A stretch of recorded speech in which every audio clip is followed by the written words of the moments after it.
Hello दोस्तों, मैं अनामिका सिंह स्वागत करती हूँ आप सबका आपके यूट्यूब चैनल नॉलेज कॉर्नर में।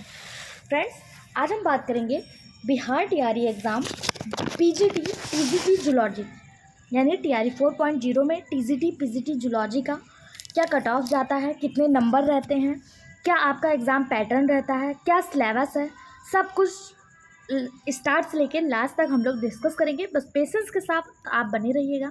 ये आपको रिटर्न फॉर्म में दिख रहा है। इसके अलावा मेरे पास पीपीटी भी है, एक बार आपको दिखा देती हूँ। ये देखिए, हमारे पास पीपीटी भी है। हम इसके माध्यम से एग्ज़ाम पैटर्न, सब्जेक्ट, बायोलॉजी से कौन से क्वेश्चन कितने नंबर के कहाँ से आते हैं, सब कुछ डिस्कस करेंगे। बस आप लास्ट तक हमारे साथ जुड़े रहिएगा। हम सब कुछ आपको बहुत अच्छे से, बहुत डिटेल में बताते हुए चलेंगे।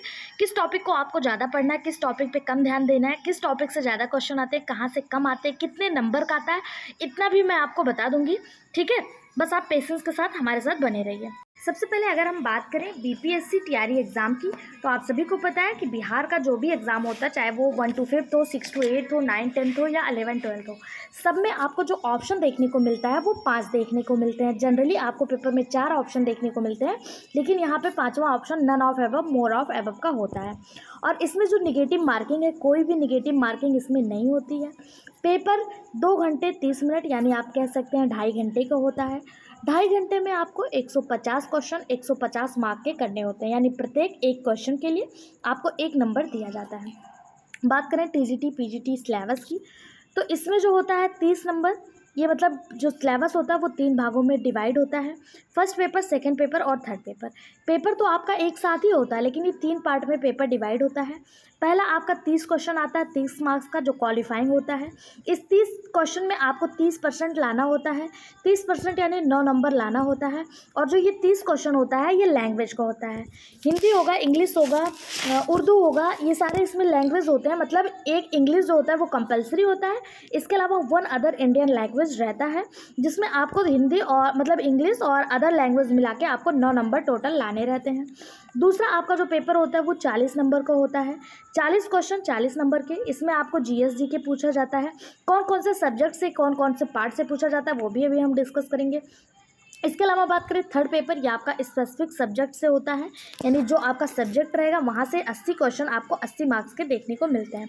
अगर बात करें पहला पेपर जो लैंग्वेज का है, इसमें इंग्लिश कंपलसरी होता है और इसके अलावा 1 अदर इंडियन लैंग्वेज, यानी कोई भी एक भारतीय लैंग्वेज जो हमारे संविधान में है वहाँ से आप ले सकते हैं।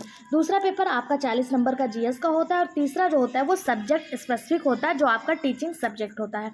जैसे जूलॉजी का अलग, एक इकलौता बिहार ऐसा राज्य है जहाँ पे बायोलॉजी नहीं पूछा जाता है, बायोलॉजी नहीं पूछा जाता है। इसमें जो है जूलॉजी अलग और बॉटनी अलग होता है। तो जिनका जूलॉजी होगा वो जूलॉजी, जिनका बॉटनी होगा बॉटनी, फिजिक्स, केमिस्ट्री, मैथ जो भी होगा वो उनका स्पेसिफिक सब्जेक्ट होगा। आज हम लोग जो बात करेंगे वो हम लोग बात करेंगे सब्जेक्ट जूलॉजी पे। जूलॉजी के कौन कौन से टॉपिक पूछे जाते हैं, कहाँ से ज़्यादा क्वेश्चन देखने को मिलता है, क्या क्या आता है, सारे टॉपिक, सारे पेपर पैटर्न, सब कुछ हम लोग डिस्कस करेंगे। और इसकी तैयारी भी मैं आपको करवाऊंगी बिल्कुल फ्री ऑफ कॉस्ट। अब तक हम लोग जो पढ़ाई कर रहे थे वो हम लोग प्रीवियस ईयर के अकॉर्डिंग कर रहे थे, लेकिन जो आपका अभी आपने पीजीटी एग्ज़ाम देखा, पीजीटी 2022 वाला जो एग्ज़ाम हुआ, इसमें प्रीवियस ईयर का बिल्कुल 1% भी क्वेश्चन देखने को नहीं मिला है। जो लोग एग्ज़ाम दिए हैं उनको पता होगा, जो नहीं दिए हैं एक बार जाके पेपर एनालिसिस करिएगा। प्रीवियस ईयर से बहुत कम, या आप कह सकते हैं ना के बराबर क्वेश्चन देखने को मिला है। इसलिए अब हम अपने बिहार टीआरई एग्ज़ाम की तैयारी जो है वो थ्योरी बेस पे करेंगे। अभी हमारे पास बहुत टाइम है, कहीं नवंबर दिसंबर तक एग्ज़ाम जाएगा।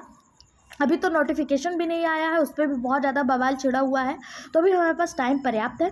हम थ्योरी बेस पे क्वेश्चन जो है मतलब थ्योरी बेस पे अपनी प्रैक्टिस करेंगे। और उसके अलावा प्रैक्टिस सेट जो चल रहा है वो चल रहा है। इसके अलावा हम थ्योरी भी पढ़ेंगे। बस आपको हमारा सपोर्ट देना होगा, हमारे साथ बने रहना होगा। ठीक है, बात करें जो सब्जेक्टिव है, जो आपका सब्जेक्ट है वो हमने आपको बता दिया टीचिंग। अगर बात करें फर्स्ट पेपर की, जो लैंग्वेज टेस्ट है, 30 नंबर 30 मार्क, हमने आपको बता दिया। इंग्लिश कंपलसरी होता है। अगर आपको बात करें इंग्लिश में क्या क्या देखने को मिलता है, आप सब्जेक्ट देख लीजिए, टॉपिक देख लीजिए। तो इंग्लिश में आपको grammar, comprehension, vocabulary, written skill और लिटरेचर बेसिस क्वेश्चन देखने को मिलता है इंग्लिश में, और सेम यही हिंदी में भी देखने को मिलता है। पेपर 2 की अगर बात करें, पेपर 2 आपका जो आपका जीएस होता है, जनरल स्टडी होता है। इसमें आपको मैथ, रीजनिंग जिसे मेंटल एबिलिटी कहा जाता है, जीए, उसके अलावा general science, social science, INM ये आपका एक इम्पॉर्टेंट होता है इंडियन नेशनल मूवमेंट, बिहार के सभी एग्जाम के लिए। यहाँ से आपको क्वेश्चन देखने को मिलते हैं इंडियन नेशनल मूवमेंट। इसके अलावा जियोग्राफी और एनवायरनमेंट, यहाँ से क्वेश्चन आपको जनरल पेपर में देखने को मिलता है। इसके अलावा अगर हम बात करें जिसकी हम चर्चा कर रहे हैं, हमारा सब्जेक्ट जियोलॉजी, जियोलॉजी से 80 क्वेश्चन 80 मार्क्स के देखने को मिलते हैं। कहाँ से ज़्यादा क्वेश्चन आता है, कहाँ से अभी तक कम क्वेश्चन आया है, किस किस टॉपिक को हमें कवर करना है, सबसे पहले ध्यान देना वो हम एक बार देख लेंगे। सबसे पहले अगर हम बात करें एनिमल डाइवर्सिटी एंड क्लासिफिकेशन की, तो यहाँ से 18 से 20% क्वेश्चन आपको एग्जाम में देखने को मिलते हैं, यानी कि इसका वेटेज जो है वो थोड़ा ज़्यादा है। एनिमल डाइवर्सिटी एंड क्लासिफिकेशन, इसमें भी हम कौन कौन सा टॉपिक पढ़ते हैं, तो नॉन कॉर्डेट्स यानी प्रोटोजोआ से इकैनोडर्मेटा, जिसका प्रैक्टिस सेट मैंने आपको कराया है। अगर आपने नहीं करा तो कर लीजिए, बहुत जल्द हम आपको इसका जो है थ्योरी क्लासेस भी लेकर आने वाले हैं। इसके अलावा कार्डेटा अप टू मैमल्स, यानी कि कार्डेटा को हम लोग पढ़ेंगे मैमल तक। इसके अलावा diagnostic character, example, evolutionary trend, ये सारी चीज़ें हम एनिमल डाइवर्सिटी एंड क्लासिफिकेशन में पढ़ेंगे। यहाँ से क्वेश्चन 18 से 20% तक देखने को मिलता है। उसके बाद जो हमारा दूसरा टॉपिक है जिसे हम स्ट्रक्चरल ऑर्गेनाइजेशन इन एनिमल कहते हैं, यहाँ से 10 से 12% क्वेश्चन देखने को मिलते हैं। इसका बहुत ज़्यादा वेटेज नहीं, लेकिन आप मॉडरेट कह सकते हैं, मिनिमम है, मिनिमम भी नहीं कहिए, मतलब मॉडरेट है, मतलब ना बहुत कम ना बहुत ज़्यादा, लेकिन क्वेश्चन यहाँ से देखने को मिलते हैं। स्ट्रक्चर ऑर्गेनाइजेशन इन मैमल, यहाँ से कौन कौन से टॉपिक से क्वेश्चन देखने को मिलते हैं, तो टिश्यू में भी epithelial tissue, connective tissue, muscular tissue, nervous tissue यहाँ से देखने को मिलते हैं। कंपैरेटिव एनाटॉमी देखने को मिलता है। मार्फोलॉजी एंड एनाटॉमी, जिसमें अर्थवर्म, फ्रॉग और कॉकरोच, यहाँ से क्वेश्चन आपको देखने को मिलते हैं, अर्थवर्म, फ्रॉग और कॉकरोच, ठीक है, स्ट्रक्चर ऑर्गेनाइजेशन इन मैमल्स में, इन एनिमल्स में। इसके अलावा बात करें ह्यूमन फिजियोलॉजी की, तो ह्यूमन फिजियोलॉजी भी उतना ही इंपॉर्टेंट है जितना आपका एनिमल डाइवर्सिटी है। ह्यूमन फिजियोलॉजी में आप देखते होंगे digestion and absorption, breathing and respiration, body fluid and circulation, excretion and osmoregulation, nervous and endocrine system, locomotion movement, यानी जिसे आप लोकोमोटरी सिस्टम कहते हैं। यहाँ से क्वेश्चन ह्यूमन फिजियोलॉजी में देखने को मिलते हैं और यहाँ से अच्छे खासे क्वेश्चन आपको एग्जाम में देखने को मिलते हैं। इसके अलावा जो हमारा अगला टॉपिक है रिप्रोडक्शन एंड डेवलपमेंट, 12 से 14% क्वेश्चन इससे भी देखने को मिलता है, रिप्रोडक्शन एंड डेवलपमेंट से। इसमें आपको human reproduction, gametogenesis and muscular cycle, menstrual cycle, इसके अलावा फर्टिलाइजेशन एंड एम्ब्रियोनिक डेवलपमेंट और रिप्रोडक्टिव हेल्थ, इन सब टॉपिक से क्वेश्चन देखने को मिलता है। इसके अलावा हम अगर और टॉपिक की बात करें तो जेनेटिक्स से भी अच्छा खासा क्वेश्चन आपको देखने को मिलता है, 15 से 18%। मेंडेलियन इनहेरिटेंस, यानी कि मेंडेलियन के जो इनहेरिटेंस के नियम है उसके बारे में क्वेश्चन पूछ लेता है। लिंकेज से आता है, crossing over, mapping, chromosomal disorder, RNA, DNA, genetic code, transcription and translation, यहाँ से बहुत ज़्यादा क्वेश्चन आपको देखने को मिलता है, ठीक है, 15 से 18% क्वेश्चन।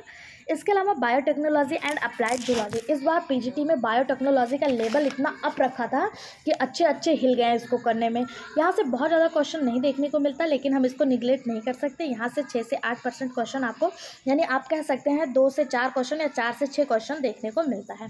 और वो टॉपिक कौन कौन सी होती है जहाँ से क्वेश्चन पूछा जाता है, टूल्स ऑफ बायोटेक्नोलॉजी, यानी PCR, एंजाइम, वेक्टर्स, ये सब देखने को। फिर एप्लीकेशन जैसे इंसुलिन हो गया, वैक्सीन हो गया, यहाँ से ट्रांसजेनिक एनिमल से क्वेश्चन देखने को मिलता है, इसकी भी मॉडरेट प्रायोरिटी है। अगला है इकोलॉजी एंड इन्वायरमेंट से भी 6 से 8% क्वेश्चन आपको देखने को मिलता है। इकोलॉजी से क्या क्या पूछता है, ecosystem energy flow and energy flow, population ecology, biodiversity conversion, environmental pollution, यहाँ से क्वेश्चन देखने को मिलता है।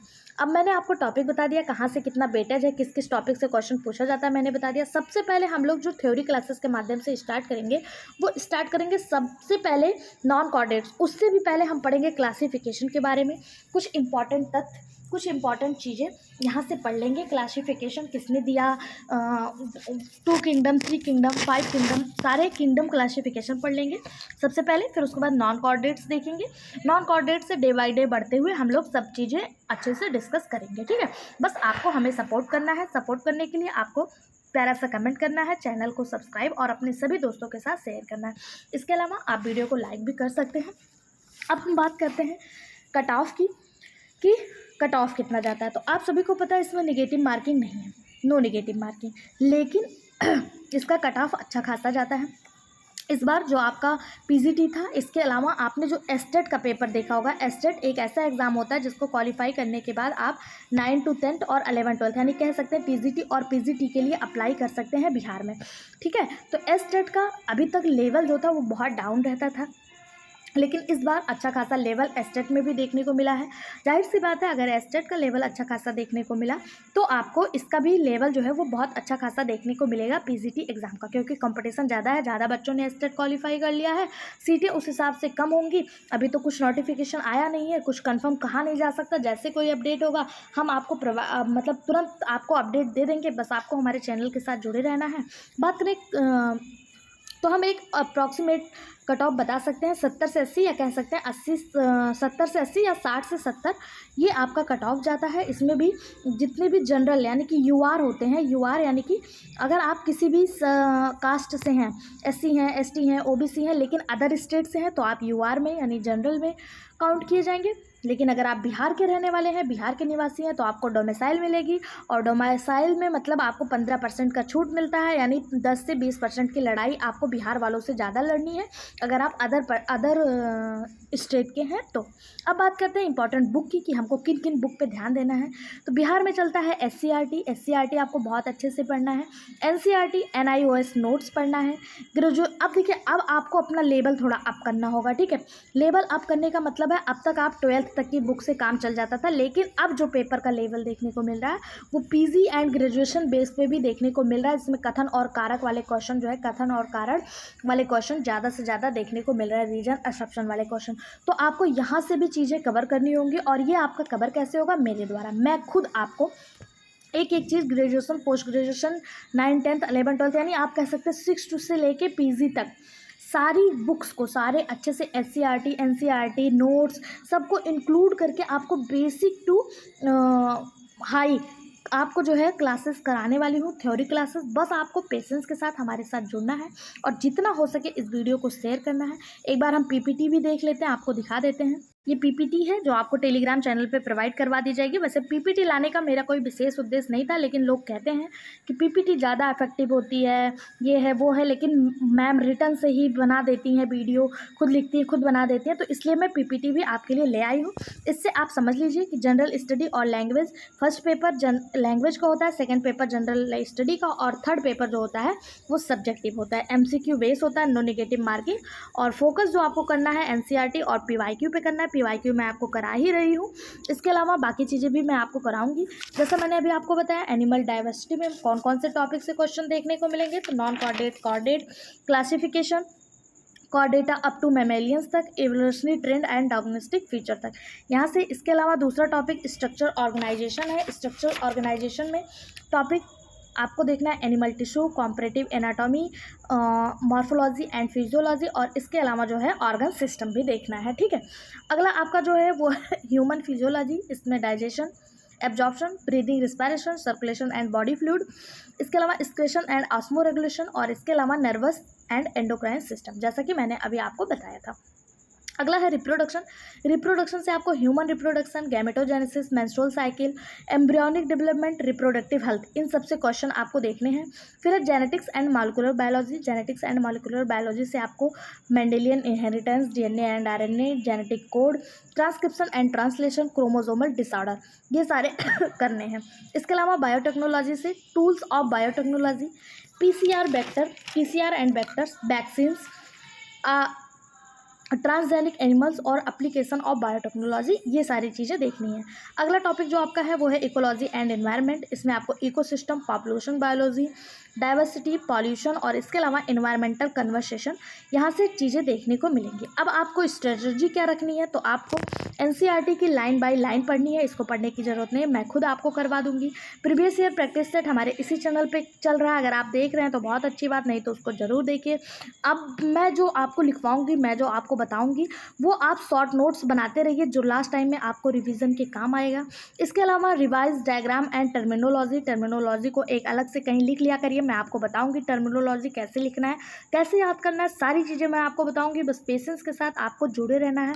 टर्मिनोलॉजी को एक अलग से नोट्स में आपको बनवा दूंगी, या साइड में आप अपने नोट्स में ऐसे कहीं लिखते चले जाइएगा। इसके अलावा आपको डेली मॉक टेस्ट देना है, प्रैक्टिस सेट पे भी ध्यान देना है। जिससे आपको नंबर इंक्रीज़ करने में आसानी हो जाए। अगर आप बात करें बुक की, बुक कौन कौन सी पढ़नी है, तो मैंने आपको बताया NCERT पढ़नी है, NIOS नोट्स पढ़ना है, ग्रेजुएशन एंड PG नोट्स पढ़ना है, इसके अलावा प्रीवियस ईयर क्वेश्चन पेपर जो आपको बहुत हेल्पफुल करने वाला है। ठीक है, आई होप आपको चीज़ें समझ में आ गई होंगी। कहीं भी कोई भी कन्फ्यूजन हो तो कमेंट बॉक्स में ज़रूर पूछिएगा। वीडियो को लाइक, चैनल को सब्सक्राइब और ज़्यादा से ज़्यादा शेयर करिए। Thank you.